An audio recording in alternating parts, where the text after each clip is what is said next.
Olá, bom dia, boa tarde, boa noite, boa madrugada.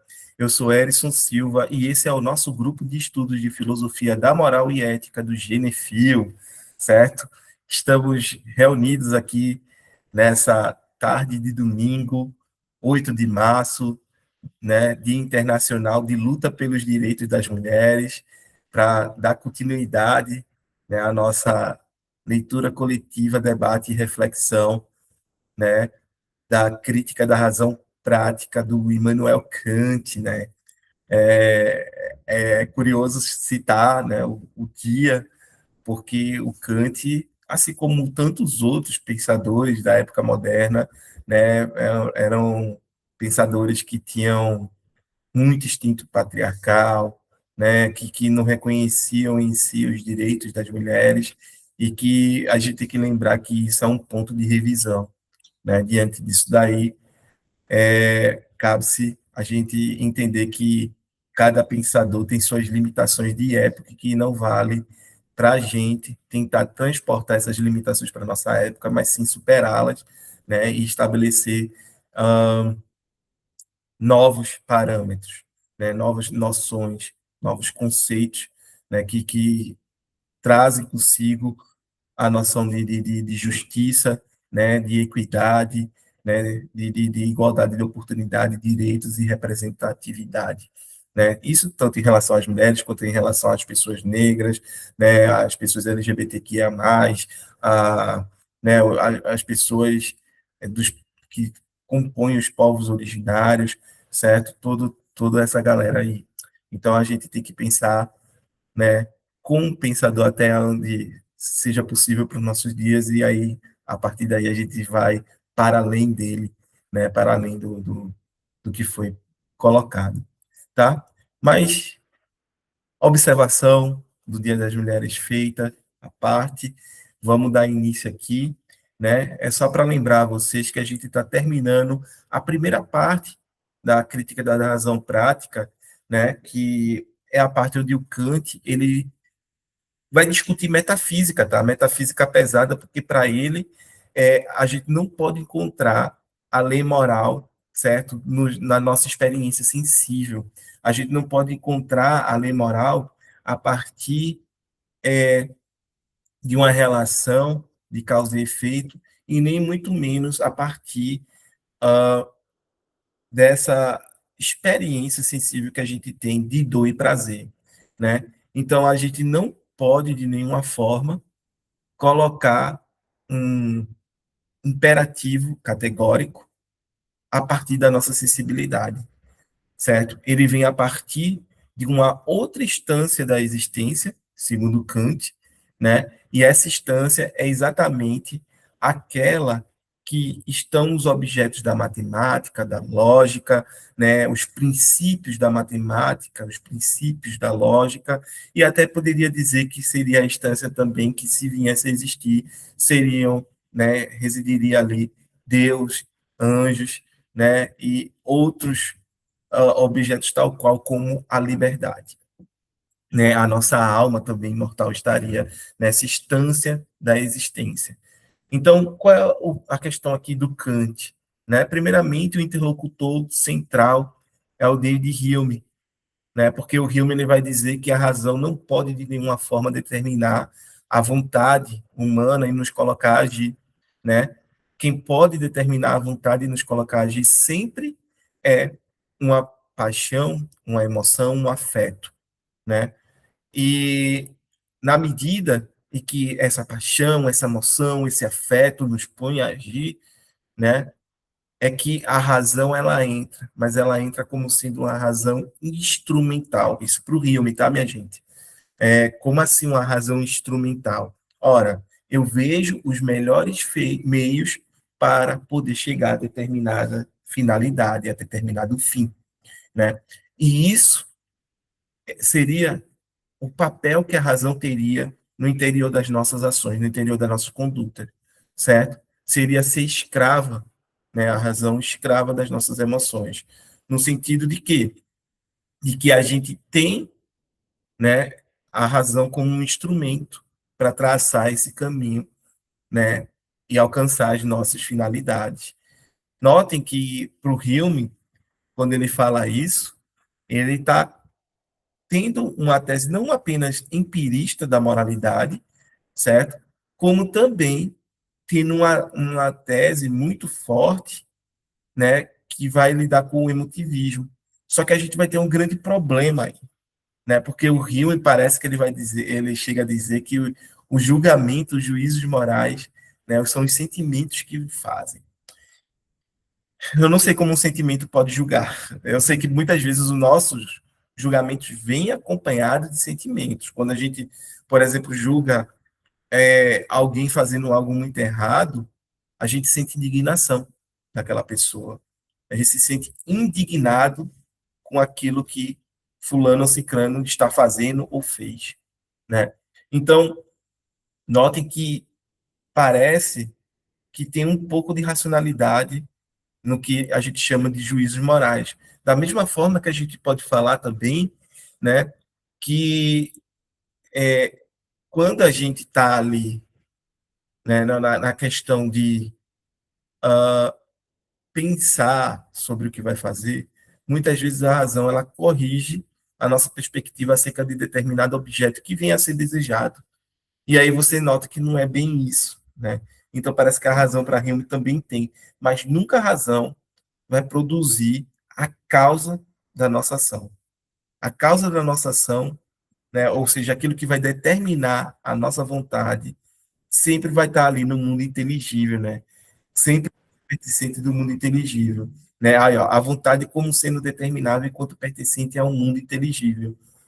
Ou seja, para o Kant, a nossa vontade pode sim ser determinada pelos nossos afetos, pelas nossas emoções, mas aí a gente vai estar, né, sendo heterônomo, a gente vai estar agindo não moralmente, por excelência, certo? A gente vai estar se deixando levar pelos nossos sentimentos, pelas nossas emoções, certo? Então, Kant, ele duvida disso, né? Ele se contrapõe ao Hume, né? E aí ele diz, ó, mas nós também determinamos a vontade em vista da sua causalidade mediante uma lei que não pode ser de modo algum contada como lei da natureza do mundo sensível, né?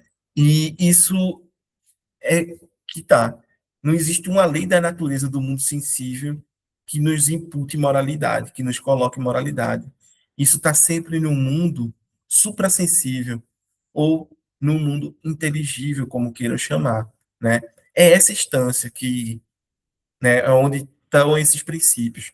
Só que tem um grande problema, né? Isso para o Kant, porque na crítica da razão pura, ele diz que a nossa razão não consegue conhecer esses objetos, né? E por conhecer, a gente tem que falar que a gente não consegue conceituá-los, né? Por quê? Porque eles estão para além da experiência sensível. Eu só posso conhecer aquilo que está dentro do espaço e do tempo. Aquilo, em outras palavras, que eu possa aprender, né, pela minha sensibilidade, pelos meus sentidos. Se eu não consigo aprender pela minha sensibilidade, eu não consigo conhecer, eu não consigo conceituar. Mas aí a gente começa a lidar com o mesmo problema que o Hume, né, lidou lá no Tratado da Natureza Humana e posteriormente nas investigações acerca do entendimento humano. Por quê? Porque quando a gente olha para o mundo, a gente não enxerga os objetos da matemática. E por objetos da matemática, eu não quero dizer que a gente não enxerga, né, as figuras geométricas ou muito menos os números, né, indo-arábicos que a gente tem. Mas o que eu quero dizer é que a gente não enxerga as leis da matemática da qual elas são, né, os seus axiomas, né, os seus princípios. Ou seja, a gente não vê, né, axiomas da matemática, da lógica, sendo posto, né, correndo na rua, na fila do pão, né, a gente não consegue experienciá-los, mas de alguma forma eles parecem funcionar, né? E isso é algo que a gente tem que ter em mente, porque se eles não estão no campo do sentido, onde é que eles estão? A resposta para o Hume é dizer que não. A matemática, né, e a lógica, elas apenas falam acerca de si mesmas. elas apenas produzem, por assim dizer, juízos analíticos, né? Fazem uma análise. E por isso elas estão nessa instância, elas agem na experiência, né? É como se ela só dissesse o que é conceitual e nada além disso. Toda vez que quando eu saio disso daí, eu vou precisar da experiência. Por exemplo, né, eu sei que um triângulo é um polígono regular de três lados, cuja soma dos seus ângulos internos é igual a 180 graus. Essa é a definição de triângulo, ó, né? Não estou falando demais. E eu me diria, isso é um juízo analítico. Kant concordaria, certo? O ponto é que quando eu digo que o triângulo, né, é, sei lá, azul, rosa, eu estou fazendo uma análise, eu não estou fazendo mais uma análise, desculpa. Eu estou fazendo uma síntese. Eu estou adicionando algo, né, uma característica, uma propriedade, um atributo, certo? Que não constitui a definição de triângulo. Entendeu? Não é necessário que o triângulo, para ser triângulo, seja azul, vermelho e etc. Logo, eu tenho que olhar para o mundo e ver se esse triângulo, de fato, ele é vermelho, azul, entendeu? Ou rosa, e aí vai. Então, né, parem para refletir. Um juízo analítico, ele é sempre verdadeiro, porque ele sempre está se autoafirmando. Ele está dizendo as próprias características que constituem aquele determinado ser, aquele determinado fenômeno, né? Um triângulo não é outra coisa senão um polígono de três lados, minha gente. Não existe um triângulo de quatro lados. Não existe um triângulo de dois lados, né? Um triângulo é um polígono, né? Uma figura geométrica de três lados. E só, entendeu? Então, isso são coisas que, né, tanto para o Kant e para Hume, parece ser um ponto comum. Só que Kant, ele dá um passo além. Temos juízos analíticos, né? E temos juízos sintéticos aqui, um ao lado do outro, né? Eu sei que quando eu faço análise, eu só estou sendo tautológico, redundante, né? Eu só estou sendo circular, porque eu só estou afirmando, né, sobre o sujeito aquilo que ele é. Eu só estou afirmando sobre determinado objeto aquilo que ele já é. E quando eu faço uma síntese, eu estou adicionando alguma coisa que não está contida na definição desse sujeito, desse objeto. Mas Kant vai dizer, na crítica da razão pura, que existem juízos sintéticos a priori. Aí lascou. Porque todo sintético teria que ser a posteriori. Eu teria que olhar para o mundo, constatar no mundo, e após essa constatação no mundo é que teria validade. E aí é quando Kant ele diz que o juízo sintético a priori, eles são condição de possibilidade para que a gente venha a ter toda e qualquer experiência possível. Vê só a coisa, a sacada do Kant, né? Ele vai dizer que com isso, né, eu tenho juízos que sem eles eu não poderia ter a experiência tal qual a gente concebe, a experiência sensível. Aí vocês param, como assim? Já falei isso, mas eu vou falar de novo, né? A gente não pode pensar nenhuma experiência que a gente tenha fora do tempo e do espaço. A gente não pode pensar nenhuma experiência fora da relação de causa e efeito, né? Parece que toda experiência que a gente vem a ter, ela acontece, né, através dos nossos sentidos, através da nossa sensibilidade, ela acontece dentro do espaço do tempo, né? Note que quando eu digo, hoje eu fui a um parque, vocês vão me perguntar onde, né? Porque você já tem o quando é hoje, né? E aí, né, onde, espaço, quando, tempo, né? Então, notem que a gente organiza a experiência a partir desses, desses juízos sintéticos a priori, que para Kant você as categorias do nosso entendimento. Aí vocês olham para mim, Ellison, como assim? Está estranho. Não, é porque até Kant, Né? Lembre-se que Kant é tido como idealista. Ele é tido como idealista, tá? Talvez o início do idealismo alemão se dá aqui com ele, né? O com o Wolff ali atrás. E aí o ponto aqui é o seguinte, né? É que a gente, antes de Kant, ou normalmente, até mesmo os pensadores antigos, eles pensavam que todas essas propriedades, atributos, certo? Estava lá fora, ou seja, estava no próprio objeto, né? Está aqui na garrafa, entendeu? Quando você olha para as categorias do Aristóteles, elas são categorias do existir, elas são categorias ontológicas. A Radisson está aí e não vai me deixar, né, errar aqui. Então, as categorias, né, do Aristóteles são categorias do próprio objeto, certo? Mas para o Kant, as categorias não estão lá no próprio objeto. Ele não é um realista, né, tal qual essa galera aí. Mas Kant é um idealista e quer dizer que essas categorias estão na forma como nós, seres humanos, compreendemos, né, ou podemos aprender determinados objetos. Em outras palavras, né, essas categorias estão no nosso entendimento. Essas categorias estão em nós e não no objeto em si, certo? E daí a distinção dele entre fenômeno e nomeno, a distinção dele entre coisa em si e a coisa como é, como ela aparece a nós mesmos, certo? Aí você vai perguntar, Erison, a crítica do Hume sobre a casualidade, né, que ele faz, que ele vai dizer que a casualidade, na verdade, né, não existe uma conexão necessária entre causa e efeito. A gente traz essa conexão necessária porque a gente está habituado a ver, né, uma coisa suceder a outra, um evento suceder a outro. E aí a gente faz uma indução, né, que é um movimento para o futuro, certo? É, achando que o futuro será igual ao passado e que causa e efeito vão se repetir, né? Ou seja, se eu vejo fumaça, logo eu sou levado a deduzir de quê? De que há fogo, né?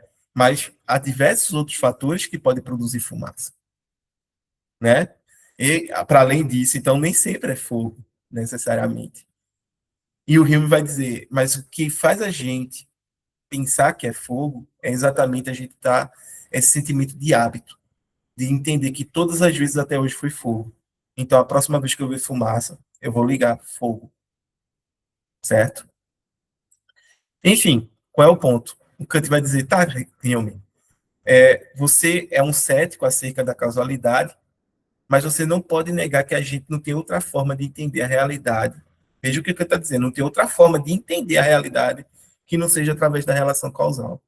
Em outras palavras, eu não estou dizendo que causalidade é um fator inerente à natureza dos objetos do mundo, mas eu estou dizendo que a causalidade é um fator inerente ao modo como nós entendemos o mundo.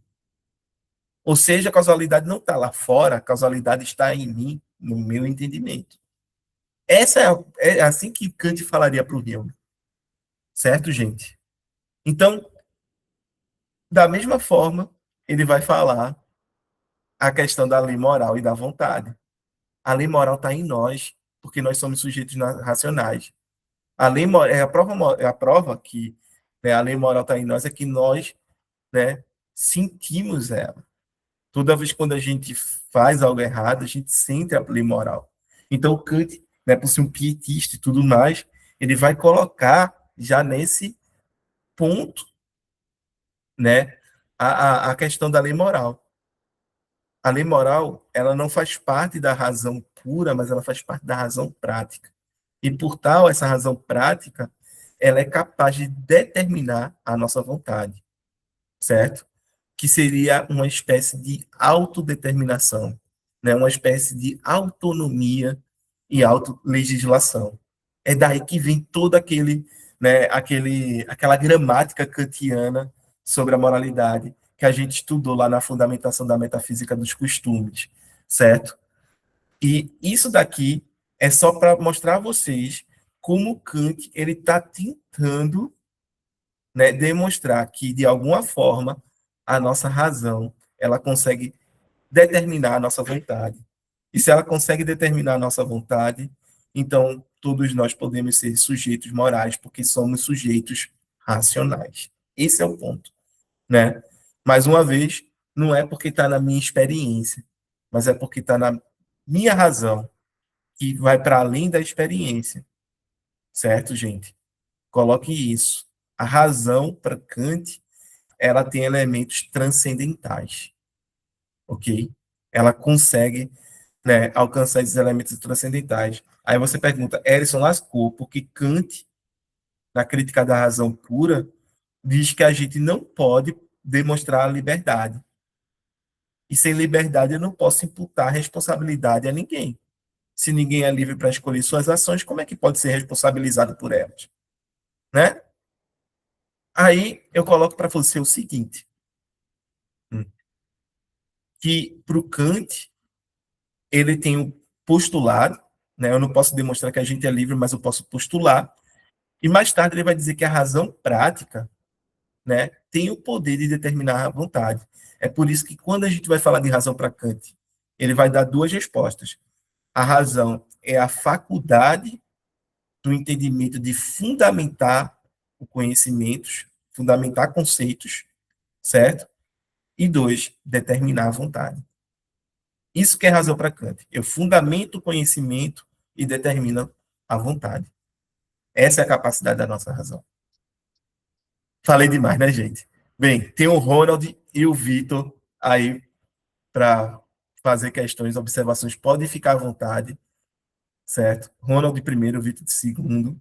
Fique à vontade aí, tá, gente? Eu queria só tirar uma dúvida. Quando você fala em questões transcendentais, né, no Kant, eu obtenho as formas pelo pensamento, não é isso? Nele, no Kant?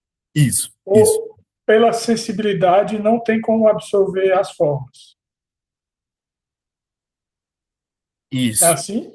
isso. Agora Mas depende do que isso, você depende do que você está chamando de forma, porque muitas vezes a gente coloca a forma como sendo propriedade do próprio objeto, enquanto está na forma como a gente entende esse objeto, né?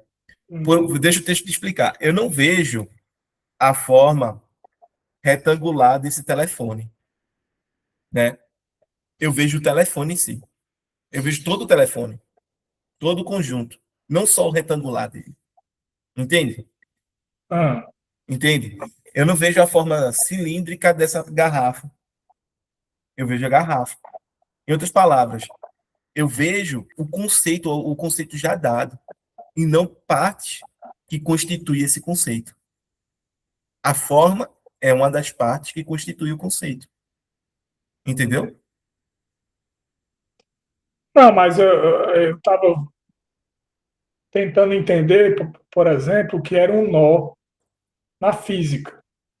Um Aí nó. nó, né? Hum, Na física tem lá a definição que o nó é um entrelaçamento, ou um emaranhado, né?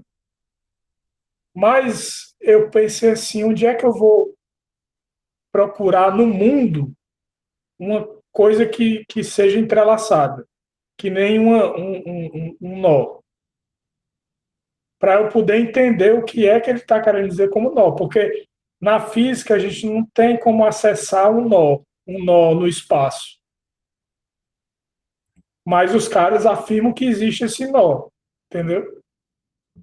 Então as formas, pelo menos as formas matemáticas, até onde eu consigo entender, elas não correspondem às formas do pensamento. No entanto, o matemático usa o pensamento para elaborar as formas matemáticas. Então é um paradoxo aí. Do mesmo jeito, a física. Existe uma forma física chamada nó, ou que eu posso romper esse nó, alguma coisa desse tipo, que eu posso pensar que eu vou fazer um entrançado com tecido e vou fazer um nó. Pronto.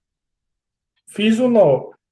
Aí eu queria saber o seguinte: os caras pegam esse conceito que a gente tem no senso comum de nó e elevam isso transcendentalmente, elevam isso para entender como situar esse nó, aonde existe. Aí tem as questões, existem regiões onde eu coloco esse nó.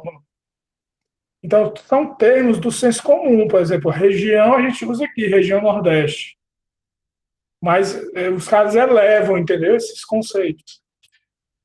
E dizem, numa linguagem científica, e dizem que estão fazendo ciência. Aí eu tenho que aceitar que eles estão dizendo no nó, região, vizinhança, não sei o que, são todos termos do senso comum. Por que eu tenho que aceitar que isso é ciência? Entendeu? Segundo Kant. Como seria só esse transcendental do pensamento? Não, o pensamento transcendeu, foi além e representou de outra forma. Eu entendo, eu entendo.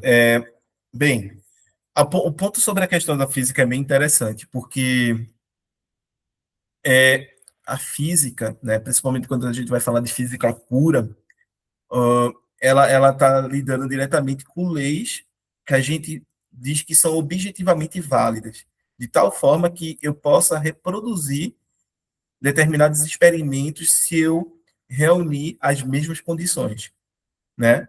Então, se eu reúno as mesmas condições, eu chego a determinados resultados, sempre, em qualquer local, entendeu? Do mundo. Se eu chego a um resultado diferente, é porque as condições foram diferentes.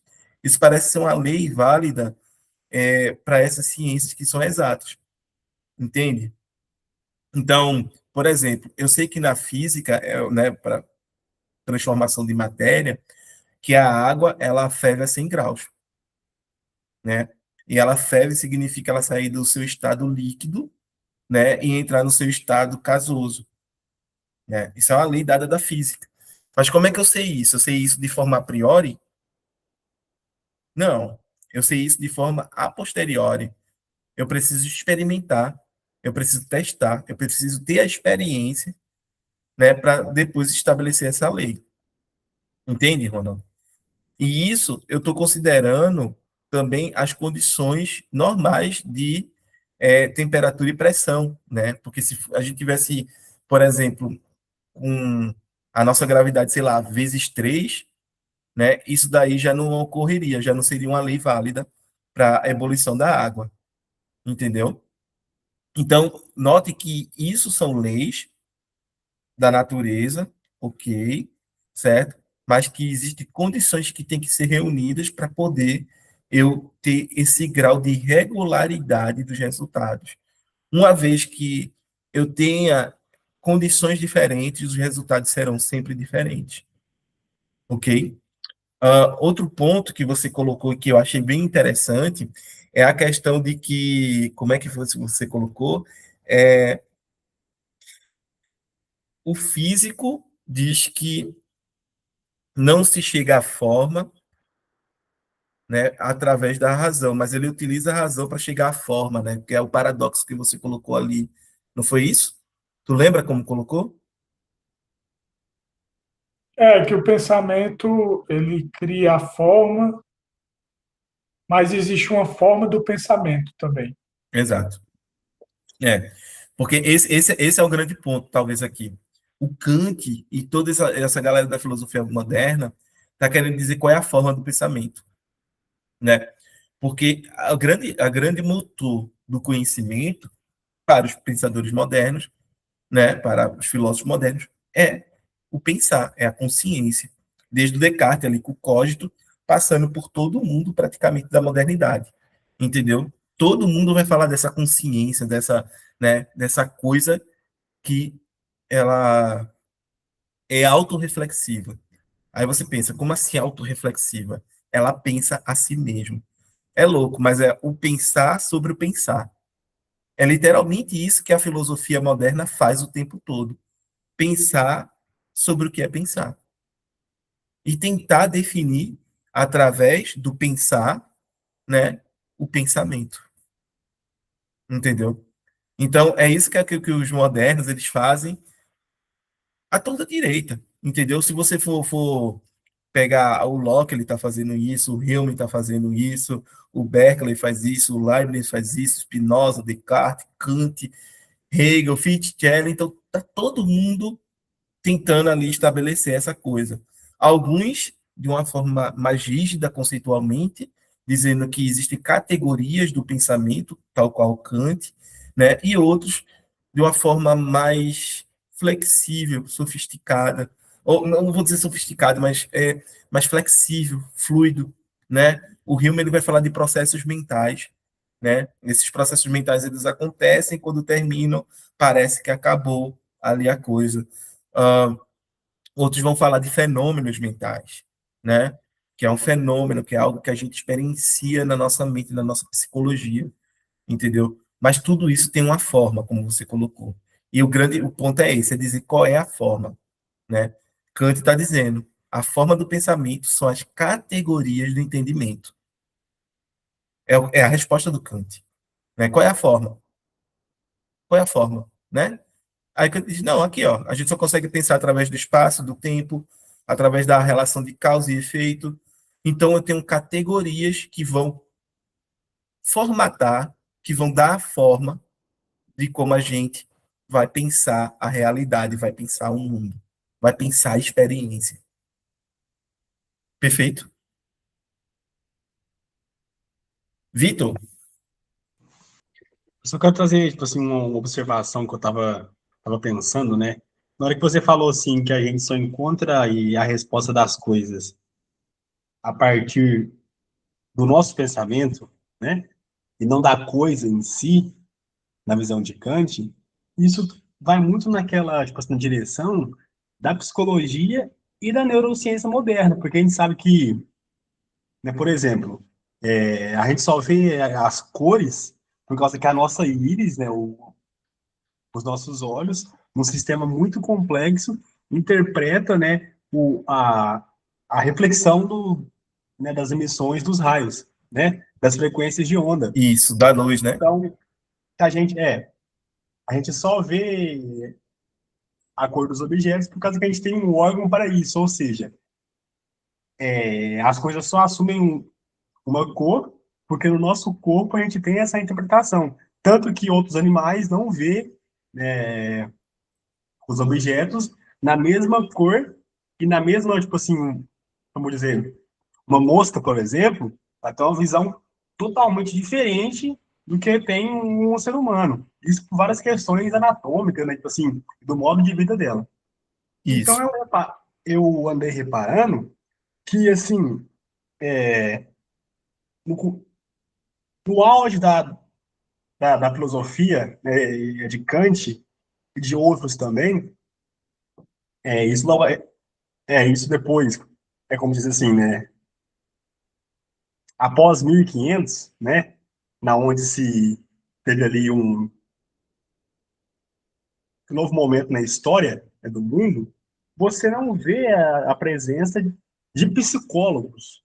Eu reparei que no auge da filosofia, assim, até onde eu sei, né, que eu não pesquisei assim a fundo, não tem a psicologia, porque justamente a filosofia ela vai dar conta das questões do eu, né? Então isso é algo interessante, porque parece que a psicologia é uma ciência nova e que tem algumas premissas da própria filosofia. Que era só isso mesmo que eu queria pontuar. E se alguém souber, tipo assim, do começo da psicologia, quiser falar, porque eu tô aqui sem. Eu tô pelo celular, eu queria pesquisar. Aí não deu tempo. Mas eu acho que é A, recente, né? a psicologia, como a gente vai ter estruturada nos nossos dias, ela vai começar ali no século XIX, né? Com o behaviorismo de um lado, e aí depois vai ter a Gestalt, e as escolas, né, de psicologia até ela se estruturar enquanto ciência, né? Mas note que aqui a gente tem de fato, né, um pensamento, né, uma filosofia ou várias correntes filosóficas aqui discutindo acerca dos fenômenos que constituem a nossa cognição, constituem o nosso entendimento. mas muitas vezes não voltada a explicar o comportamento, muitas vezes não voltada a explicar, como eu posso dizer, questões filosóficas, ou melhor, não voltada a explicar questões da psicologia, certo? Porque, por exemplo, o behaviorismo, né, o Skinner lá, ele é o cara que ele vai trabalhar com a questão de, basicamente, adestramento, né, das pessoas, dos animais, né? Ele vai trabalhar com a questão de estímulo-resposta e reforço, né? E aí muitas vezes o reforço pode ser negativo ou positivo. Então isso tudo está dentro até de uma forma de como você é, adestra um animal ou educa uma pessoa, né? Você dá estímulos, espera a resposta. Se a resposta é aquela que você esperava, você, né, dá uma recompensa. Mas se você estimulou e a resposta não é, você dá uma punição. O problema todo é que com isso você consegue adestrar animais, ok? Né?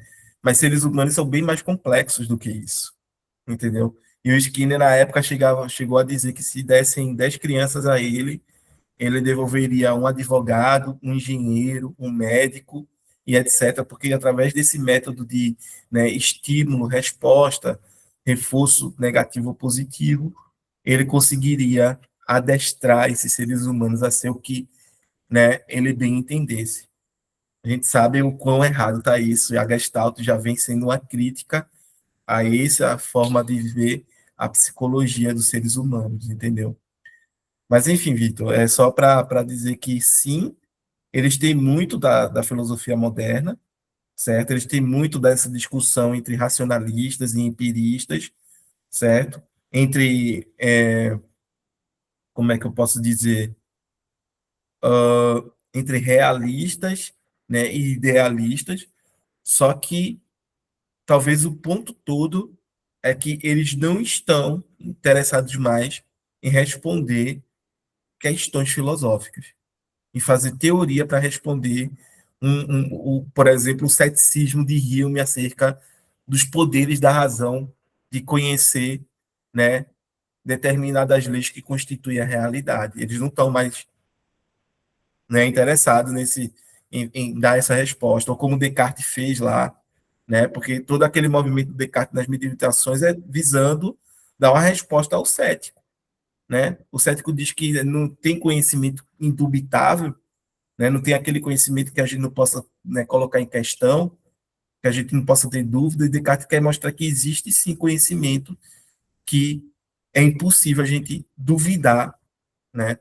Ou pelo menos é impossível a gente duvidar sem cair em contradição, entendeu? Então note que essas questões são questões fundamentalmente filosóficas e não científicas, entendeu?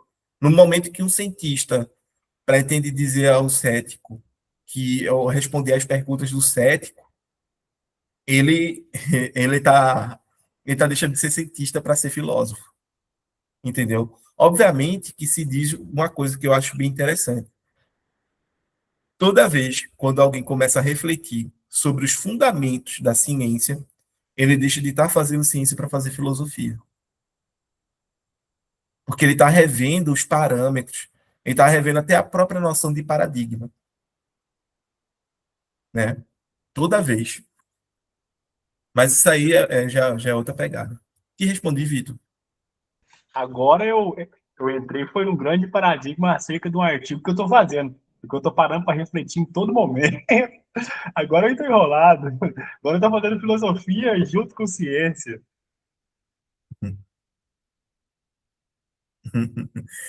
Mas é assim, né? Assim, a filosofia, não que a filosofia não dialogue com a ciência, tá? Dialogue muito. Tem filosofia da ciência aí, inclusive hoje, certo? De forma voraz, diversos campos, né? Existem conceitos científicos, noções científicas que não estão bem estabelecidas, que não estão, que não são evidentes, né? E para isso se precisa, sim, fazer um trabalho filosófico dentro deles. Mas note que é um trabalho de uma ciência quase que pura, né? De uma ciência que, ou de uma pré-ciência, como muita gente fala, né? Eu acho que a própria ética, assim, essa questão desses comitês de éticas que se criaram, eles vão nessa mão, né, da filosofia e não da mão, tipo assim, de uma ciência em si. É porque a ética, o que que ela é? Ela nada mais é do que diversas formulações, né, filosóficas, né? A ética, geralmente, nos comitês de ética, né, porque é aquela coisa, nos nossos dias, o filósofo, ele não tem, como é que eu posso dizer? Não é prioridade, ele não tem a exclusividade, esse é o ponto, em falar sobre as questões de ética e moralidade. Por quê? Porque um teólogo pode falar sobre ética e moralidade, um antropólogo pode falar sobre ética e moralidade, um psicólogo pode vir falar sobre ética e moralidade, né? Um psicanalista, tá aí o Guilherme, né? Pode vir falar sobre ética e moralidade. Então, não é exclusividade da filosofia tratar questões, né, de ética e moralidade, entendeu? Mas é um dos campos que a filosofia se debruça e trata também. Perfeito?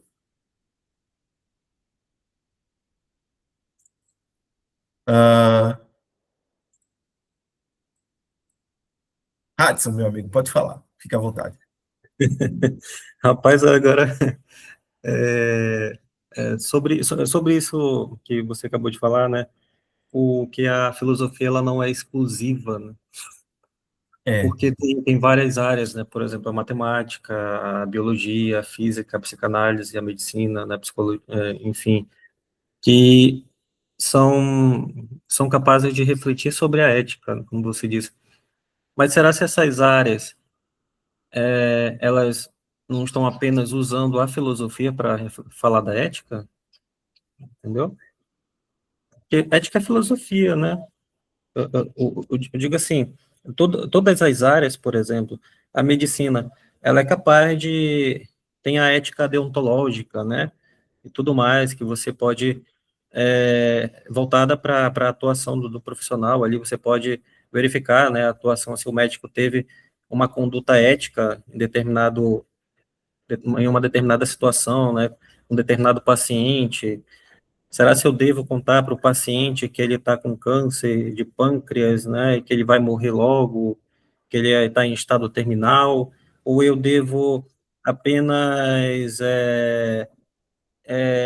tentar, como posso dizer, amenizar o sofrimento dele, né, e não contar, porque, coitado, se eu for dar essa notícia para ele, é arriscado ele morrer na hora, né, de tão assustado. Mais ou menos por aí. Então, essas ciências, elas são capazes de refletir sobre a moralidade, né, de usar as questões da ética, mas só que será que eles não estão apenas usando a filosofia como ferramenta, né? assim, é interessante falar sobre isso, porque são questões mesmo filosóficas que a gente coloca, e mais do que isso, como é que a gente constrói um código de conduta para determinada profissão, né? Para médicos, entendeu? Para engenheiros, para juízes, para advogados, etc., professores, né? Como é que a gente constrói um código de conduta? Quais são os fundamentos, os parâmetros que vão, né, nortear as regras que a gente vai estabelecer para, né, determinado profissional atuar, entendeu? Então, são coisas assim que são reflexões filosóficas. Não necessariamente as regras, mas os fundamentos, os princípios de onde a gente vai derivar essas regras, certo? É, é o que eu te disse, né? Nisso daí vai entrar uma série como posso dizer, uma série de discursos, uma série de perspectivas, entendeu? Para formar determinada posição, determinado código de conduta, por assim dizer. Né? Um sociólogo, por exemplo, poderia chegar e emitir determinados juízos com base, entendeu, na pesquisa sociológica que ele deu de determinado ambiente de trabalho, assim como um antropólogo, né? Um psicólogo poderia analisar esse caso, né, a condição do paciente de lidar né, com determinada notícia, se ele tem condições psicológicas, entendeu, de suportar isso ou não, né? E a partir daí dar ou não essa notícia. Então, note que tem uma série como posso dizer, de outras áreas, né, envolvidas nisso daí. Entendeu? Não é algo que é exclusividade da filosofia. A filosofia, obviamente, está ali. Ela apresenta-se como uma ferramenta, mais uma ferramenta a contribuir, certo, com toda essa perspectiva, com tudo que está sendo posto ali, entendeu? Mas já não é mais exclusividade dela, como era, né, por exemplo, na época do Descartes, do Kant, e tudo mais, é onde a filosofia se apresentava como um centro de reflexão, né, capaz de produzir respostas para isso. Também, né, também. Né? Alguns vão dizer que a filosofia nunca teve como pretensão, né, responder tais coisas. Eu fico. E aí, quando me vem à mente aquela galera que hoje trabalha bioética, né? Porque hoje, com o avanço, por exemplo, da engenharia genética, né, da biomedicina, da engenharia genética e tudo mais, você é capaz de escolher todas as características do seu filho, inclusive se vai ser filho ou filha. Então você pode escolher se ele vai ser branco, se ele vai ser preto, a cor dos olhos, o tipo de cabelo, entendeu? Então você pode escolher tudo isso, né? E diga-se de passagem, você pode fazer até mais, que aí é que entra toda a discussão da bioética hoje. Por exemplo, eu acredito que já falei isso uma vez aqui, né? Que havia uma comunidade de pessoas que eram surdas, né? Que não escutavam. Né? Muitas eram surdas de nascença, outras por um acidente, por alguma doença, acabaram perdendo a audição. E dentro dessa comunidade, eles não entendiam, né, a, né, a surdez como sendo uma deficiência, mas sim como uma característica cultural daquelas pessoas que ali viviam.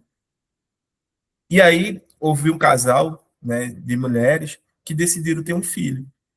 E na hora de elaborar esse filho geneticamente, elas estabeleceram que esse filho já nasceria surdo.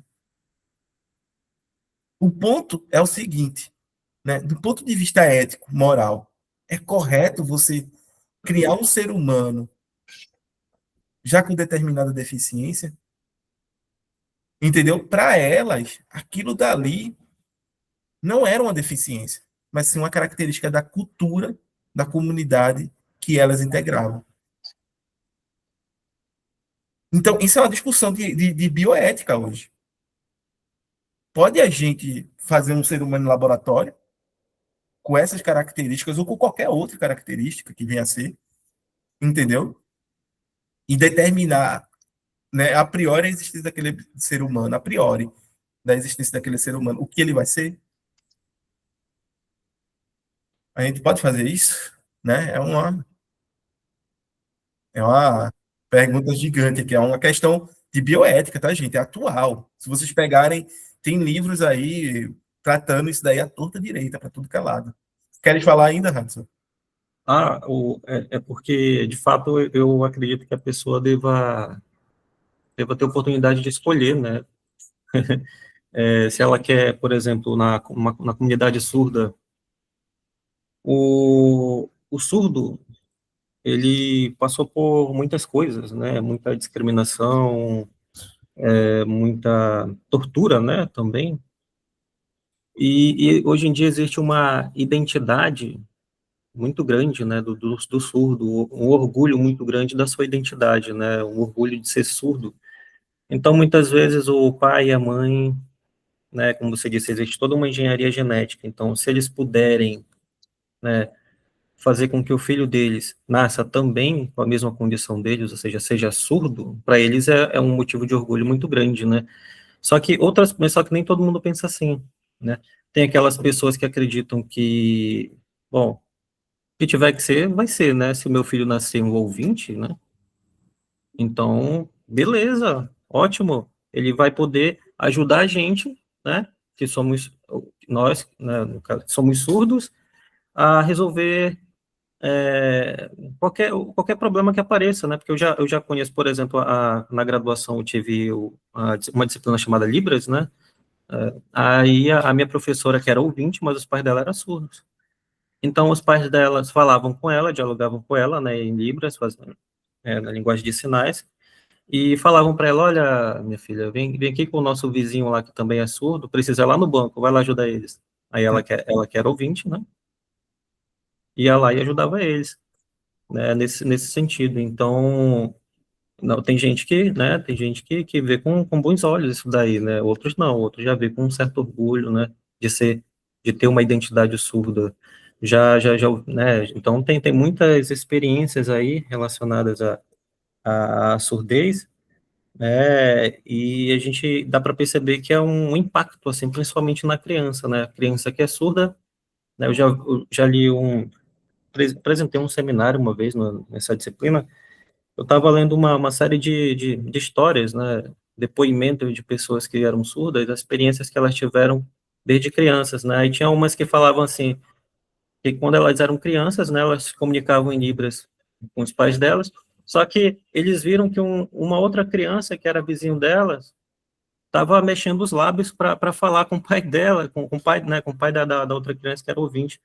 E ela, a primeira vez que ela tinha visto aquilo, porque na mente dela todo mundo era surdo, todo mundo se comunicava através de sinais, era uma criança, né, a primeira experiência dela, entendeu? Percebendo esse tipo de coisa.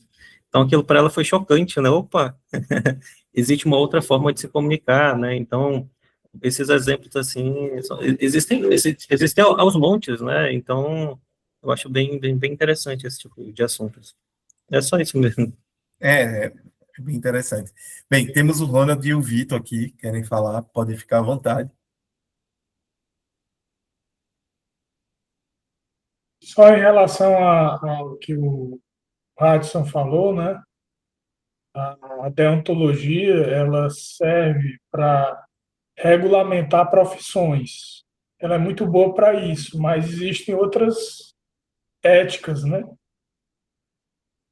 Por exemplo, a bioética que você falou, né? A bioética, ela é a deontologia que regulamenta ela, se salvo me engano, né? É a bioética. Mas eu fiquei pensando, né? No caso da ciência, é mais fácil regulamentar porque a ciência tem muitos padrões. Mas eu lembrei do caso do Richard Feynman, que criou a bomba de Hiroshima e Nagasaki. E não havia nenhuma ética que impedisse dele fazer isso. Em compensação, ele criou uma das teorias mais refinadas sobre campos quânticos. Então, Isso. o cara deixou todo um rastro, vamos dizer assim, né? E a curiosidade, às vezes, é perigosa, né? Porque você vai até certo ponto. Agora, criar uma bomba quântica, aliás, não era quântica ainda, era quase uma mecânica quântica. Mas hoje em dia está muito mais refinado, entendeu? Está muito mais. Você não tem ideia do que é uma bomba atômica. Hoje, de Hiroshima e Nagasaki é fichinha. Então, eu penso o seguinte: por que não existe nenhum código que regulamente a física? Não, opa, criar bomba aqui não. Você vai fazer outras coisas, descobrir, criar teorias e tudo, mas criar bomba não. Ah, mas então o Estado está de guerra. E aí, como é que pode? Cria ou não cria? Faz ou não faz? Aí tem que ter a ética aí, né? Aí, mais uma vez, eu digo, a curiosidade é perigosa. Tem que ter a ética, né? Uma vez um professor de mecânica quântica, ele disse assim para mim: qual é a ética que eu uso? Porque ele sabia que eu havia feito mestrado em ética, né? Ele disse, qual é a ética que eu uso? Eu digo, use a deontologia. É, Porque a deontologia é normativa. Ela diz pode e não pode. Não existe, é mais ou menos, pode ser, isso é relativo. Não, pode ou não pode. se for melhor Chega para a uma. maioria, né? Se for melhor para a maioria, então você pode fazer tal Pois é, coisa, aí onde tem, né? aí entra toda a questão política que envolve, né? Mas eu digo uma coisa para vocês, sinceramente, eu não sei se a deontologia dá conta do mundo que a gente está vivendo atualmente, né? Porque a gente está falando de 1945, quando acho que 44, 45, quando jogaram a bomba atômica em Hiroshima, que É, foi suficiente para devastar a cidade toda, né? exato. Eu acho que ali já não havia um respeito de código. Tanto é que o Richard Feynman não foi nem receber o prêmio, de tanta vergonha que ele teve. Ele recebeu o prêmio, né? Recebeu o prêmio, o cara conseguiu criar uma teoria e tudo mais, mas O próprio o Einstein nível. também, né? O Einstein, ele pensava que os alemães eles iriam conseguir desenvolver a bomba atômica, né? Ele acreditava nisso. E daí ele mandou uma carta para o presidente, né, dos Estados Unidos naquela época, dizendo que, olha, os caras eles vão desenvolver lá, eles têm tudo para desenvolver, né? Ele achava que os alemães iriam conseguir, só que não conseguiram, enquanto os Estados Unidos conseguiu com o Fermi, né? Mas é louco, porque tipo, energia nuclear pode ser utilizada, por exemplo, para abastecer cidades inteiras, até mesmo um país, né? Você não precisa utilizar para destruir, para fazer uma bomba, né? Um míssil. Esse é, é a grande coisa, né? É o que dizem, né? Você tem um martelo, você pode utilizar para atacar uma pessoa para construir uma casa. É o uso que você está dando, entendeu? Então a energia nuclear também é exatamente nesse sentido. É o uso que você está dando a ela, entendeu? Você pode utilizar para melhorar a vida das pessoas, né? Ou você pode utilizar para destruir tudo. Literalmente hoje é tudo, né? Com a arsenal de mísseis nucleares que essas superpotências têm, é de fato tudo. Queres falar mais alguma coisa, Ronald? Não, só complementando que o mesmo caso, só para a gente ter uma ideia, o mesmo caso acontece na medicina. Você tem medicina nuclear? Tem medicina nuclear. Mas, no caso da psiquiatria também, você tem o DSM. O DSM fundamenta como eu posso usar tal remédio ou não. É isso que os médicos querem saber. O médico não quer saber se o paciente está melhor ou está pior. Ele quer saber se ele não vai se lascar, se ele não vai passar um medicamento errado, se ele não vai fazer uma interação medicamentosa errada, para ele não ser processado, entendeu?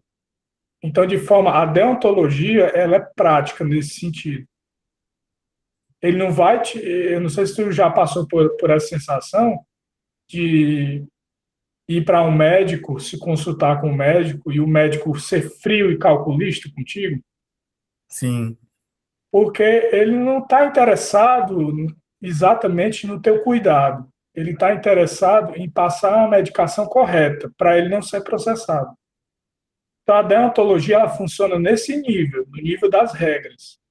Kantianamente falando, eu acho isso totalmente cabível, né? Eu acho que o Kant concordaria. Não, vamos pensar nas regras práticas para isso, que condicionam o funcionamento de uma determinada profissão.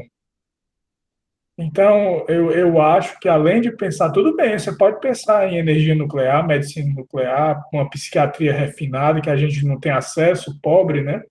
Não tem acesso. Pobre vai ter acesso 10 anos depois a uma medicação que o rico conseguiu comprar com o dinheiro dele. Então, a gente tem que ver que a deontologia trabalha para uma massa, uma população rica, médico não é pobre, né? Médico, não existe médico pobre. Um cara que sabe física nuclear, ele não é pobre. Então, a Exato. deontologia vai trabalhar para os ricos. Então, para sustentar uma elite, que é uma elite econômica. Então, assim, eu vou ter que sair agora, mas era só para reforçar isso, para a gente ter muito cuidado quando a gente vai falar de ética hoje, principalmente essas éticas para a ciência, porque você vai falar para o médico, sinceramente, o médico vai olhar para ti e vai rir. Eu já tive essa experiência. Eu conversava com um médico, que eu tenho interesse nos trabalhos dele, que os trabalhos dele eram diagramas, e tudo ele fazia diagramas, e aí ele uma vez me disse assim, olha, eu não posso opinar sobre isso. Simplesmente, era uma questão pessoal de doença. Ele dizia, eu não posso opinar por isso. Por quê? Porque ele é um médico que estava à distância, foi por telefone, e ele não pode receitar nada por telefone. Então, a deontologia, ela vai tratar desses aspectos práticos, né, dessas regras práticas. E só para finalizar,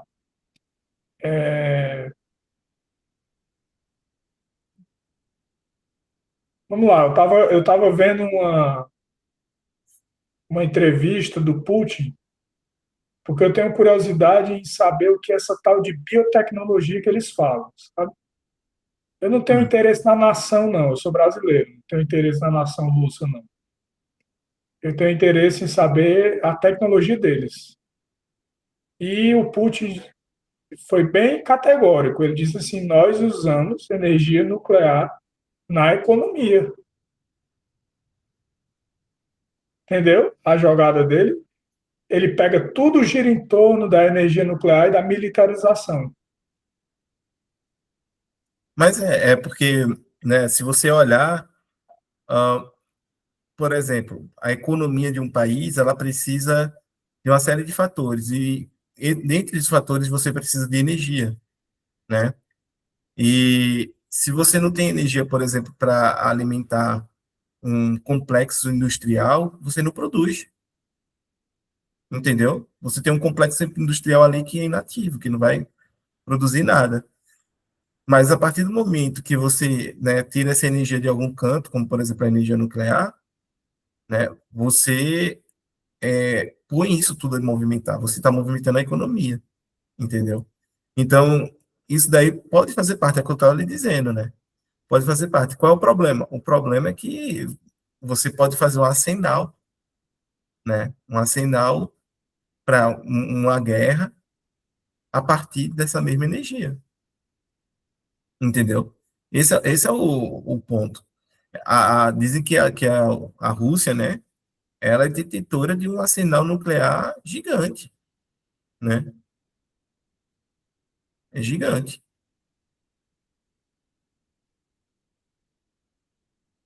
Enfim, Vitor e depois Hudson. Tipo, apenas duas ponderações. Uma, na primeira fala do Hudson, né? E vocês estavam dizendo acerca da bioética, né? E a questão dos surdos. Se a gente fosse seguir por esse mesmo, né, por essas mesmas objetivos, né, de criar uma criança, então, da maneira que você acha melhor para aquela comunidade, então, que os diversos governos pelo mundo vão começar a criar, tipo, super soldados, né, pessoas com super força, e isso não é impossível, né? Se você aumentar aí alguns compostos no nosso corpo, você vai ter um desenvolvimento descomunal da pessoa, né? Isso Só a título de informação, dizem que os soldados que mataram o Osama Bin Laden há anos atrás, né? Eles eram modificados geneticamente para não sentir medo, né? Eles entendeu? já eram fruto de uma experiência genética, de engenharia genética já. Então já fala dessa questão de produzir seres humanos né, que são modificados geneticamente para serem soldados, entendeu? Isso é uma coisa também, tipo assim, antes mesmo de desenvolver, né, da maneira como tem hoje a, a engenharia genética, já tínhamos diversas tentativas usando a psicologia para formar pessoas, tipo, modificadas para certas questões, né? Tem até um caso bem sério dos Estados Unidos, né? Que eles pegavam alguns soldados lá e meio que fazia eles esquecer tudo que eles eram antes daquilo e reconfigurava ele, né?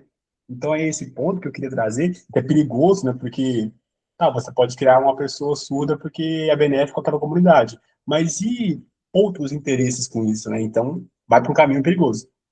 E o outro ponto que eu queria trazer é sobre essa questão que a gente está falando da ética nuclear, né? Essa questão que é do direito internacional. Infelizmente, a ética, né, no mundo, ela é dominada por quem mais tem poder. Então, na minha visão, nunca existiu esse negócio de direito internacional e ética internacional, né? Ah, o país tem ética, sabe por quê? Porque a partir do momento que você tem um país como, né, como por exemplo, os Estados Unidos, com um arsenal nuclear extremamente potente, e a Rússia também, a China também, então não se tem mais esse negócio de ética, porque a ética só vale quando a gente tem, tipo, a equivalência de forças, porque ninguém pode querer se impor, né, por, é, tipo assim, usando outros meios, a não ser a própria ética. Mas então, depois do momento que você tem algumas nações que têm a capacidade de optar por outras vias, a não ser pela ética para resolver as coisas, então ela já não existe mais. Então se passa a valer a força. E é o que a gente tem, né, no mundo. É, bem, eu não sei se cabe uma resposta, Vitor, mas o que eu posso lhe dizer é que um ponto de desacordo diante dessa questão é que você está tirando a autonomia do outro e a possibilidade dele decidir, né, o que vai ser. O problema é que o outro não existe ainda para poder decidir o que vem a ser. Esse é o grande problema. E aí eu não sei em que medida a gente pode decidir pelo outro, né? Imagina o menino lá crescer surdo e tudo mais, e aí, né, dentro daquela comunidade, e aí ele descobre que existe uma outra forma de ser no mundo e que ele não vai poder experimentar. Não, mas é tipo assim, Entendeu? exatamente isso que eu tô combatendo mesmo. Tipo, eu fiz uma, tipo assim, eu fiz uma crítica a essa questão da gente ter essa capacidade de modificar os seres humanos a finalidades, né, vamos dizer assim, medíocres, né? Porque, tipo, tanto uma pessoa que muda alguém para um fim, né, da comunidade, como um governo que muda uma pessoa para fins de guerra, são fins, querendo ou não dizendo, bem, chega a ser até algum problema mais sério, como diversas coisas que a psicologia já atestam, né? Então, é uma crítica, não é uma defesa. Uhum. É complicado. Não, eu entendi seu ponto. Eu só estou dizendo que é complicado. E aí, assim, existe uma chuva de críticas a isso tudo, né? Imagina tu cria um ser humano que não sente medo. Medo é uma condição da natureza humana, né? Sentir medo. Todo o que nos faz humanos, né, em parte, também é a nossa capacidade de sentir medo diante de algumas situações, né? Como a gente estava discutindo até ontem no grupo de filosofia antiga, né, Hudson? Né? É inerente ao ser humano sentir medo, pô. É como se estivesse criando não é mais um super-humano, né? É punk.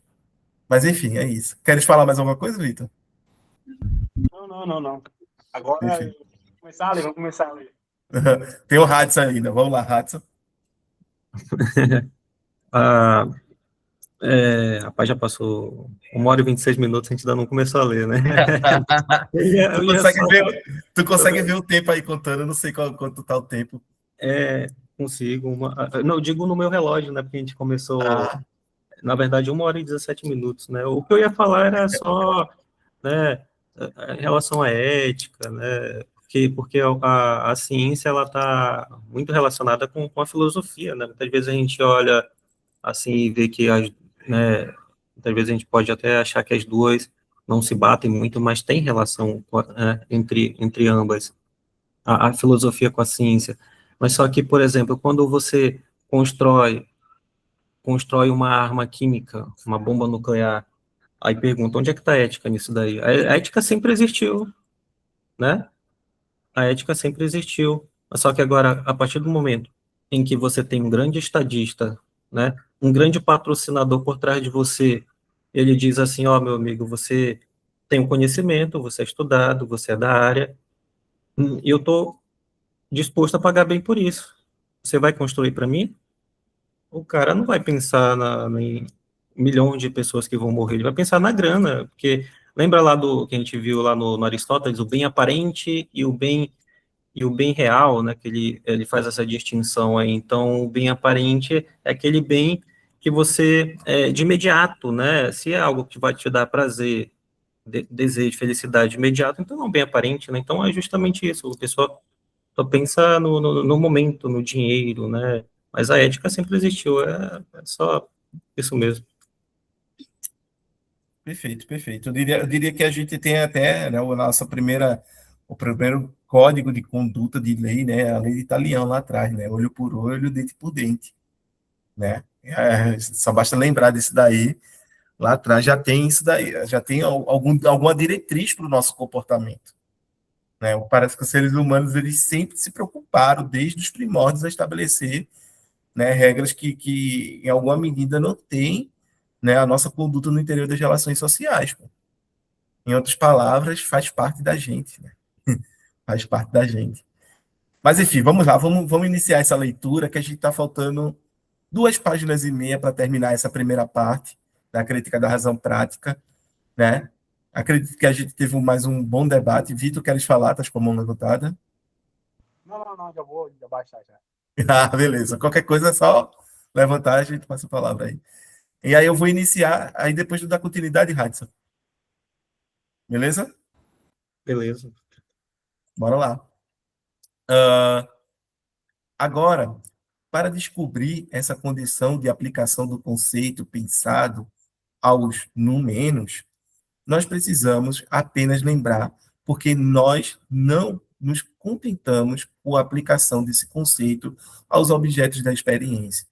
Mas antes, gostaríamos muito de usá-los também quanto às coisas em si mesmas, pois ali mostra-se imediatamente que não é um ponto de vista teórico, mas um ponto de vista prático que torna isso uma necessidade. Para a especulação, mesmo se obtivéssemos êxito nisso, ainda não faríamos nenhuma verdadeira aquisição no conhecimento da natureza, nem em geral, em vista dos objetos que nos possam ser dados de alguma maneira, mas daríamos, quando muito, um largo passo, um largo passo daquilo que é sensivelmente condicionado, onde já temos muito o que fazer para permanecer nele e para percorrer diligentemente a série das causas para o suprassensível, a fim de acabar e limitar nosso conhecimento do lado dos fundamentos, embora permaneça sempre sem ser preenchida. Uma fenda infinita entre estes limites e aquilo que nós conhecemos, e nós teríamos dado ouvidos mais a uma vã curiosidade do que a um desejo aprofundado pelo saber. Eita lá, Kant aqui, né, falando exatamente a questão de que temos um problema, né? Ó, temos um problema porque é como se a gente estivesse conhecendo aquilo que a gente não pode conhecer, que está do outro lado desse abismo, né? Para a especulação, mesmo se obtivéssemos êxito nisso, ainda não faríamos nenhuma verdadeira aquisição no conhecimento da natureza, nem em geral, em vista dos objetos que nós possamos ser dados de alguma maneira, mas daríamos, quando muito, um largo passo daquilo que é sensivelmente condicionado para o suprassensível. Esse é o ponto, né?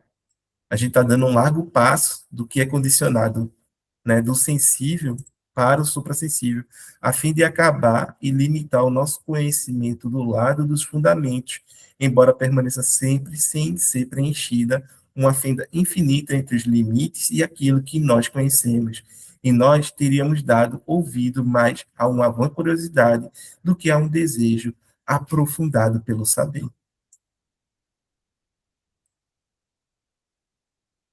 né? É isso. Bem, mais uma vez é o que o Kant está falando, né? Não está.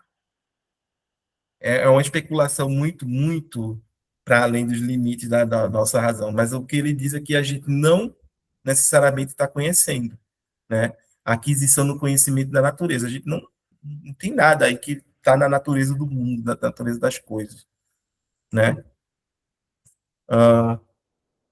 Vou seguir aqui. Alguém gostaria de colocar alguma coisa? Radisson, Hugo, Guilherme.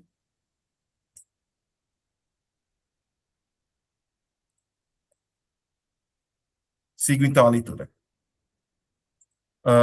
Mas além da relação em que o entendimento se encontra com os objetos no conhecimento teórico, ele também tem uma relação com a faculdade de desejar, que por isso se chama vontade, e que se chama vontade pura, na medida em que o entendimento puro, que nasce, que nesse caso se chama razão, é prático mediante a mera representação de uma lei.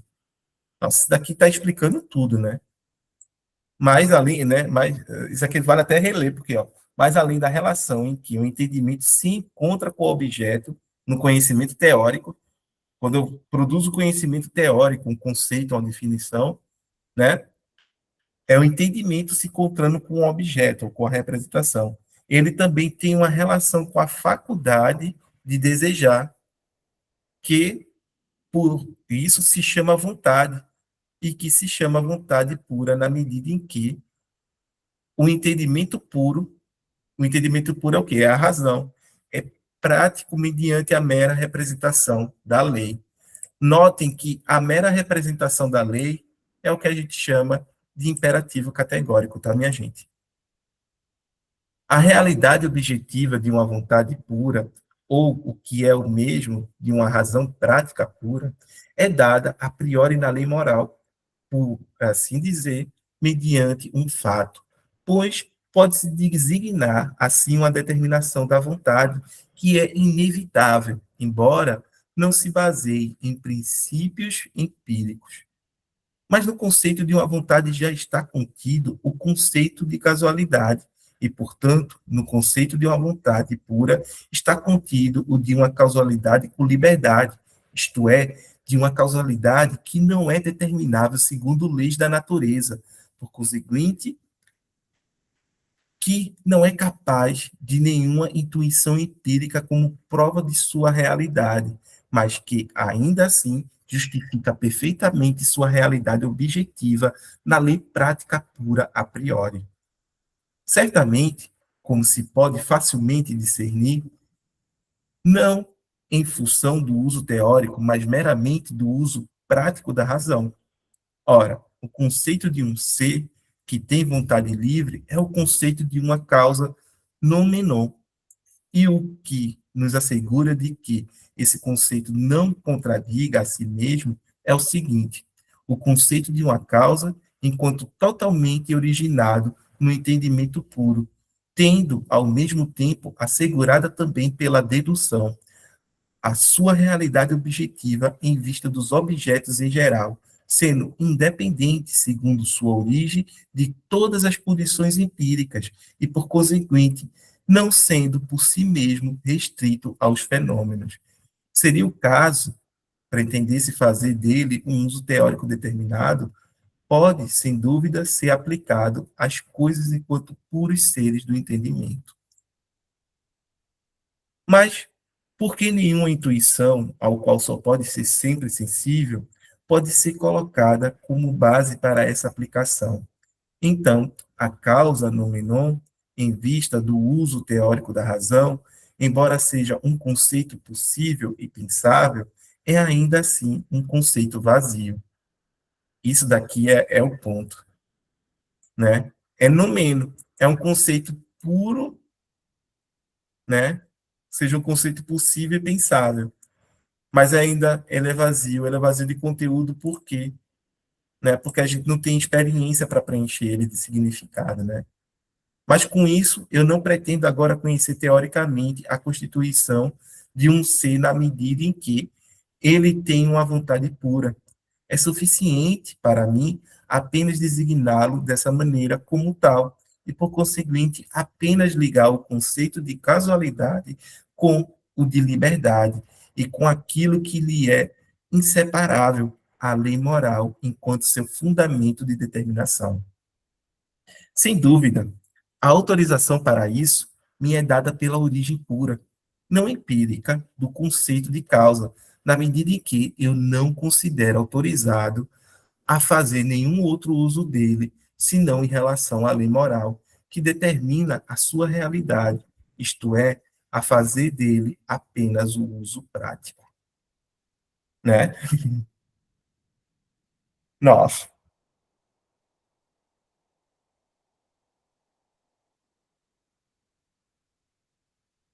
E aí, galera, mais outro parágrafo aqui, né? Gigante do Kant, né? Um parágrafo que é uma página, mais de uma página, em que ele está mais uma vez discorrendo sobre essa noção, né, da lei moral, da vontade que se autodetermina aqui.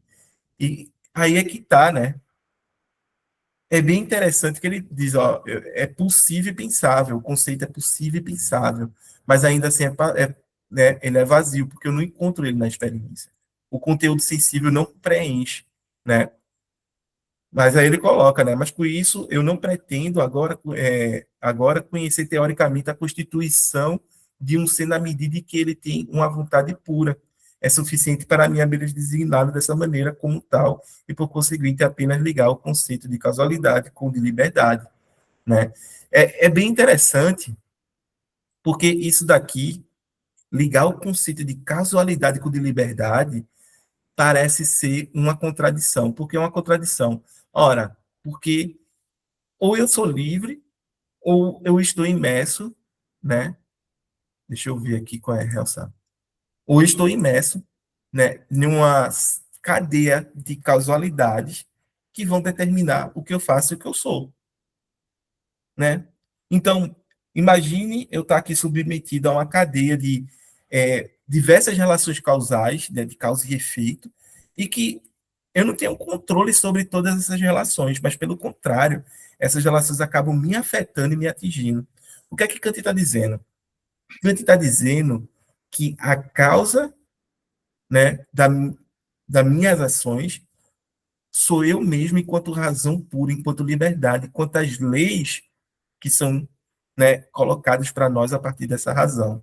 Logo, sou eu, porque eu sou a razão, né, enquanto sujeito puro, transcendental, que determino a minha vontade. E ao fazer isso, eu estou sendo livre, né? Ou seja, eu sou a causa da minha própria ação. Esse é o ponto. Eu sendo a causa da minha própria ação, eu posso pensar causalidade com liberdade. Mas toda vez quando eu deixo para que outra coisa diferente desse eu transcendental, esse eu que ele chama ali em cima de razão, né, determine a vontade, então eu não estou sendo livre, porque não fui eu que causei a minha própria ação, né, minha gente? Foi outra coisa que causou, entendeu? Então, é isso que o Kant está meio que colocando aqui para a gente, né, nesse parágrafo, e ele continua aqui, né?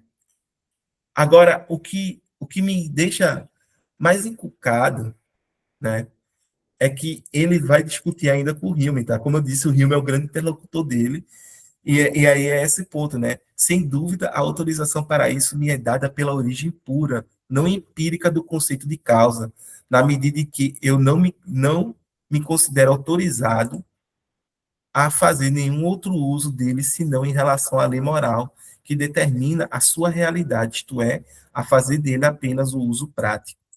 Entende? Então, ele está aqui dizendo que, né, é o uso puro da coisa aqui. Entendeu? Eu coloquei sublinhar, meu Deus. Não era sublinhar, era realçar. E agora, como é que eu faço?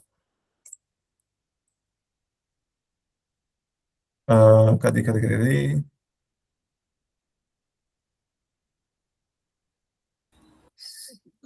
Mas Tem que enfim, deixa assim, eu vou deixar sublinhado mesmo. Que era realçar, era para ficar assim.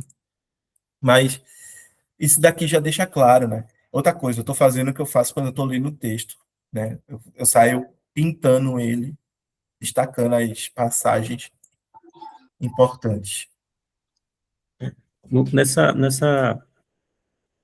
naquele outro parágrafo lá que você acabou de ler, ele está fazendo também uma distinção também entre dois tipos de vontades, né, que aquele diz vontade pura e depois ele fala de liberdade, mas só que na realidade ele está falando da vontade prática, né, que a vontade pura tem a ver com a parte teórica ali, que não é isso que ele está dizendo, e a Sim. parte da prática com a liberdade, né, com a questão da causalidade, né, causalidade da liberdade.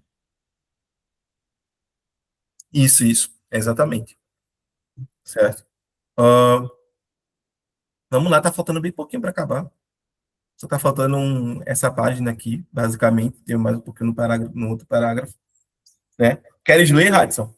Pode ser, vamos. Vamos lá. Nos agracie aí com sua leitura, com sua voz. Nos brinde aí com isso. Bora lá. Se, com Rime, eu tivesse tirado do conceito de causalidade a realidade objetiva no uso teórico, não apenas em vista das coisas em si mesmas, do suprassensível, mas também em vista dos objetos dos sentidos, então ele teria perdido todo o significado, enquanto um conceito teoricamente impossível seria declarado como totalmente inútil. E visto que do nada não se pode fazer nenhum uso, o uso prático de um conceito teoricamente nulo teria sido totalmente absurdo. Mas, como o conceito de uma causalidade empiricamente incondicionada é, por certo, teoricamente vazio, sem nenhuma intuição que lhe seja conveniente, mas ainda assim sempre possível, relacionando-se a um objeto indeterminado, e como, ao invés disso, é dado a esse conceito, na lei moral e, portanto, em uma relação prática, significado.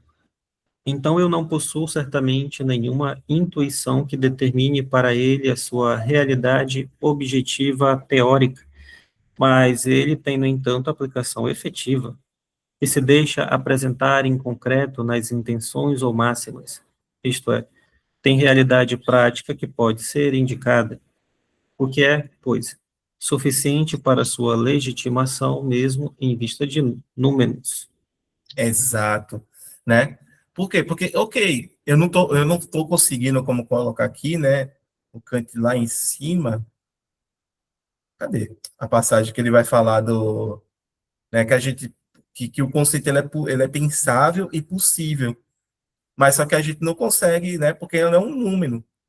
Então, como é que eu vou falar daqui da liberdade, das coisas e tudo mais? Mas eu tenho que pressupor de alguma forma, né? E aí como é que eu pressuponho? Eu pressuponho porque eu olho, né, para as relações que constituem ali a prática, né, e vejo que tem a possibilidade do sujeito se autodeterminar, né, da gente parar e dizer, opa, né, do ponto de vista racional, essa não é a melhor escolha, essa não é a melhor conduta, essa não é a melhor máxima para guiar, né, as minhas ações no interior das relações sociais.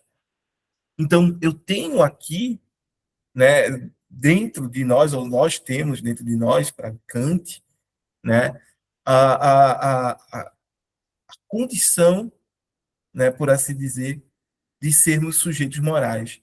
Né? A condição de possibilidade. E qual é essa condição? É exatamente ser a causa, né, por assim dizer, das suas próprias ações, das suas próprias atitudes.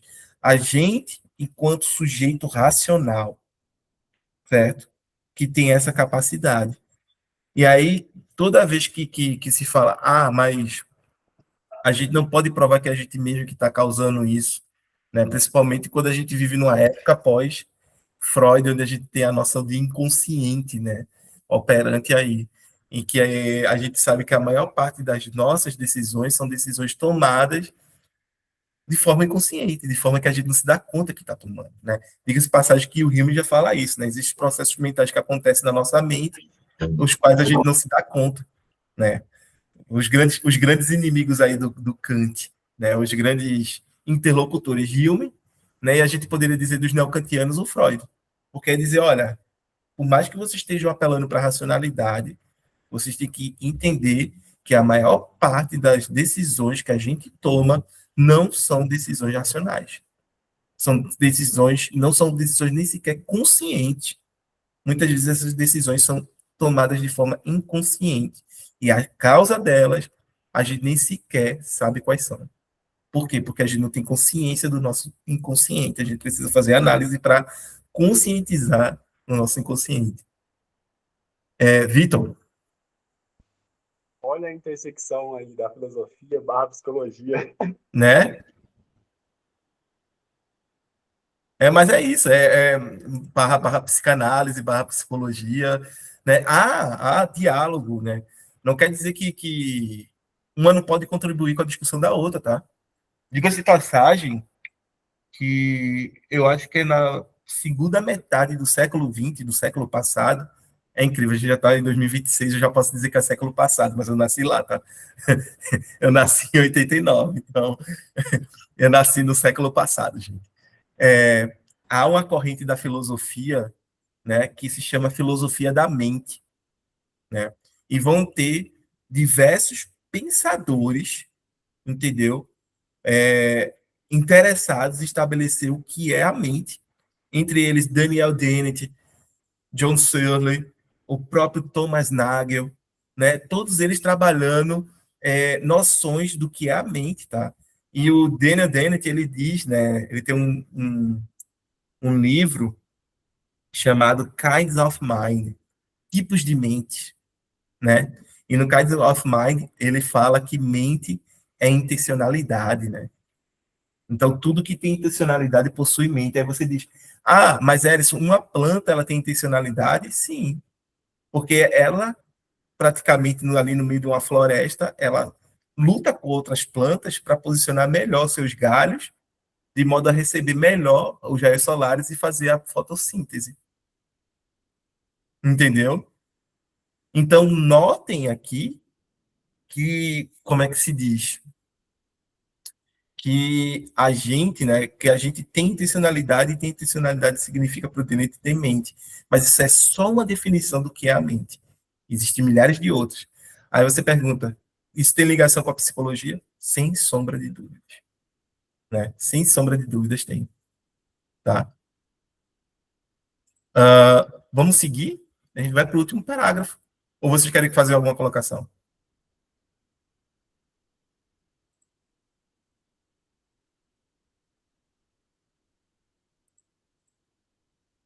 Radisson, tu tá falando, mas teu microfone tá mutado. Não, eu tô de boa. Tá. Quer que eu leia? Queres fazer as ordens de terminar aí? Terminamos a primeira parte, hein? Primeira parte da... Vamos lá.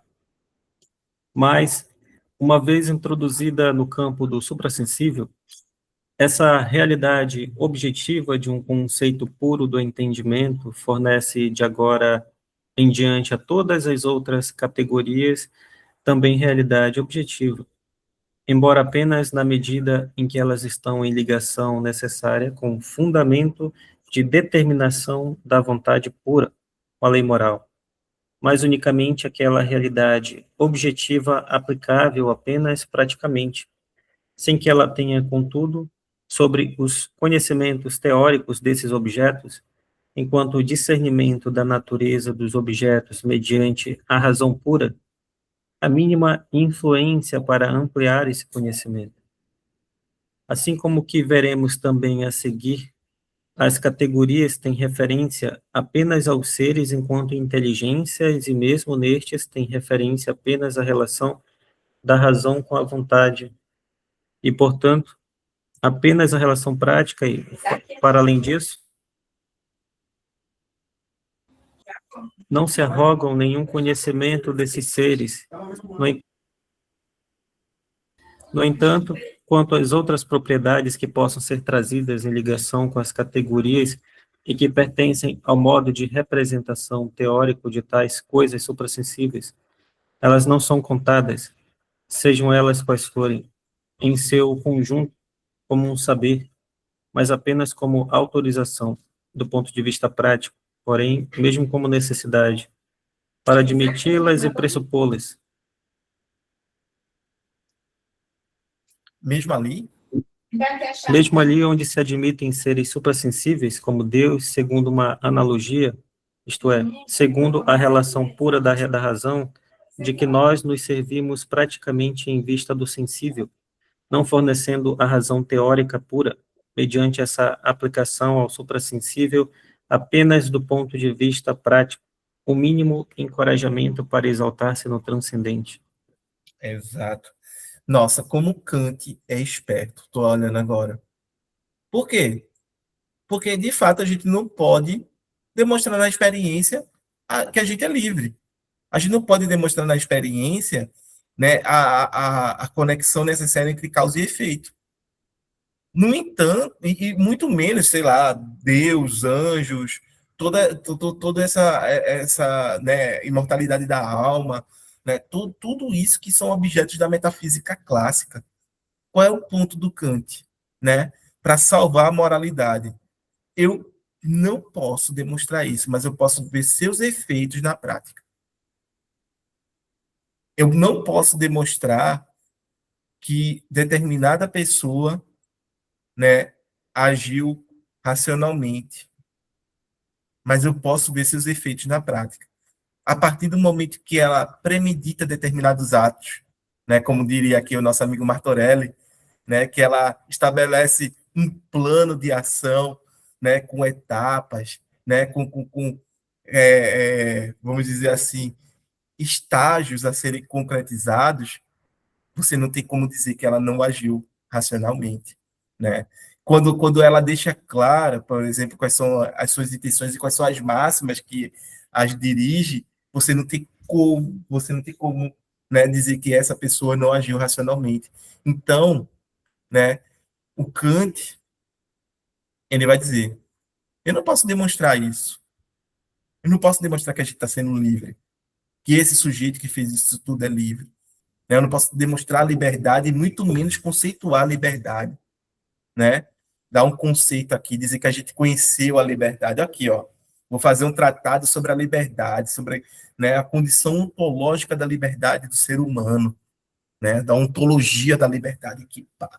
Jogar aqui e dizer que eu só vejo a possibilidade de a gente ser um sujeito moral e de a gente ter experiência moral. Que a gente vai dizer, não, mas eu tenho os efeitos no mundo disso, né? Sabendo que a gente é a causa, né? E toda vez que a gente não é a causa, acaba dando problema. Quando a causa se torna outras coisas, que não um princípio, né, da razão pura, por assim dizer. Então, essa é a saída do Kant. Tá na Nomeno? Tá, mas eu não posso conhecer? Não posso. Mas é possível pensar, é possível refletir, é possível contemplar sobre isso. E mais do que isso, é possível ver seus efeitos na sensibilidade. Entendeu? É a mesma isso daí é a coisa dele, né? Falar sobre o suprassensível. Esperto, Kant, esperto, é uma raposa, né? Ele concede uma parte ao Hume, mas ao mesmo tempo ele salva, né? O que consegue. E aí, sobre aquela questão lá da forma, né? Que o Ronald falou lá antes de ter que sair, que ele disse que tem que sair, né? É exatamente isso, a forma do nosso pensamento, a forma né, é um entendimento, são as categorias, né? Só que parece que a gente vai ter forma, né, prática.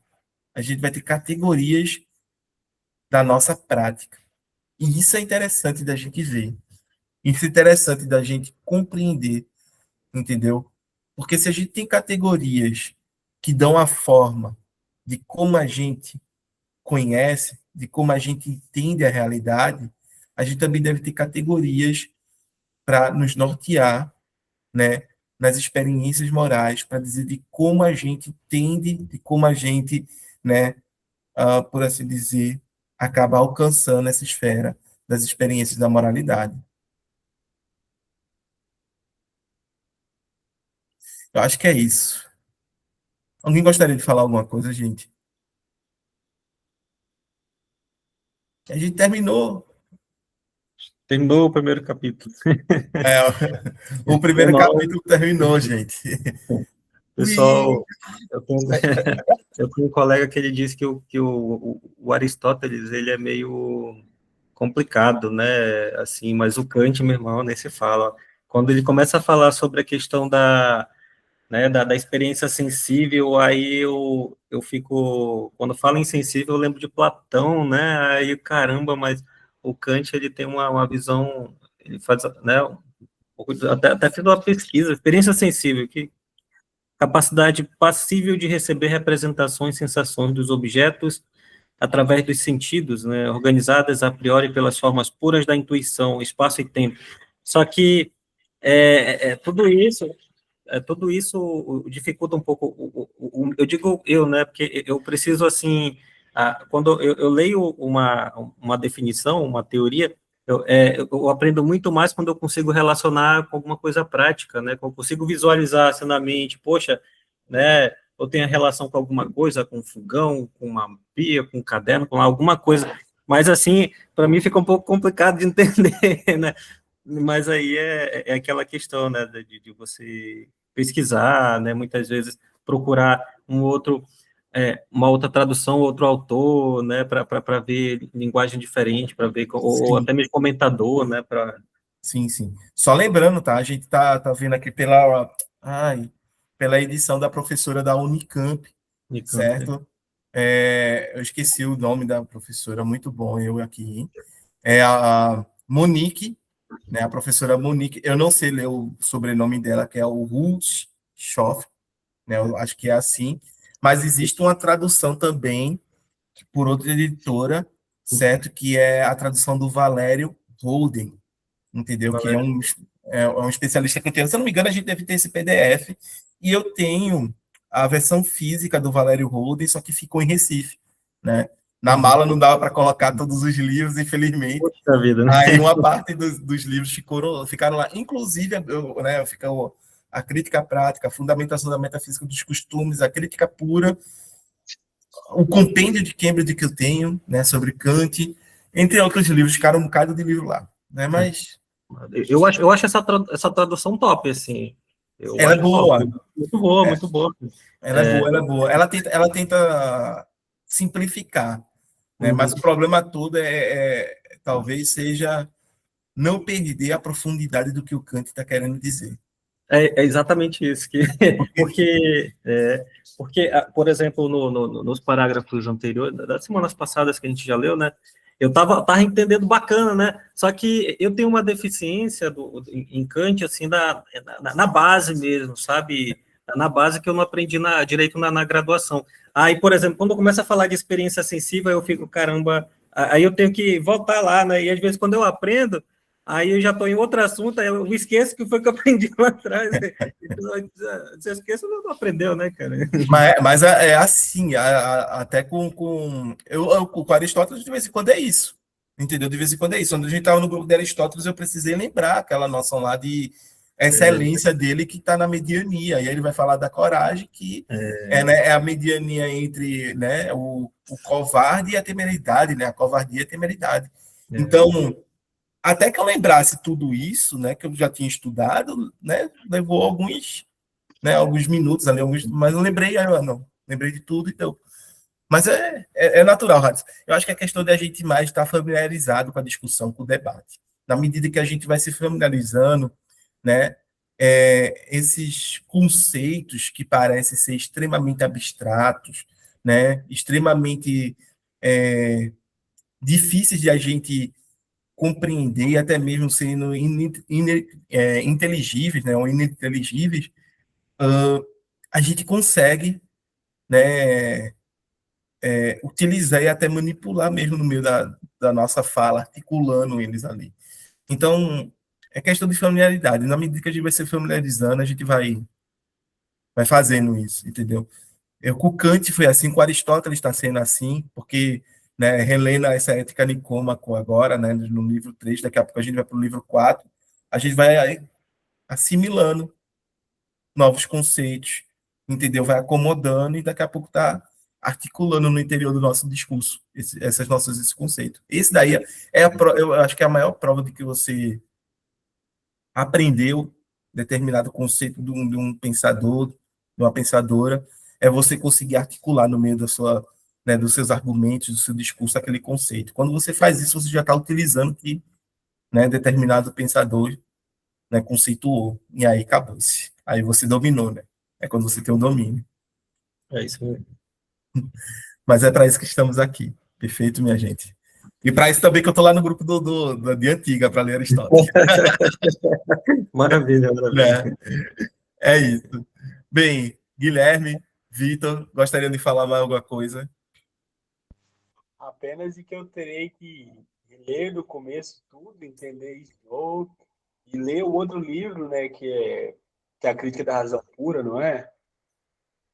Vou ter que ler ele também, e eu vou começar a ler um livro, Introdução à Filosofia, que é de um professor, não é que ele é renomado, é que ele é muito bom professor. Depois eu vou mandar para vocês, e aí que eu fui reparar lá que do parágrafo que fala de Kant, né, tá tudo rabiscado. E eu pensei, que eu achei esse livro, né, eu falei, alguém já passou por aqui, já.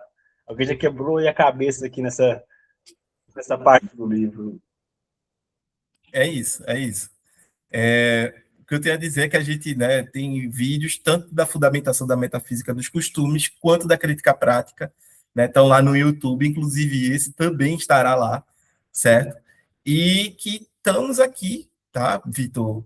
E para quem quiser, né, estamos no grupo do WhatsApp, do Telegram lá, e tendo dúvida, pode colocar, se a gente não responder de imediato, porque muitas vezes aqui é correria, né? Eu voltei à vida de universitário, voltei para a universidade, né? Para pegar meu diploma, quero meu diploma, né?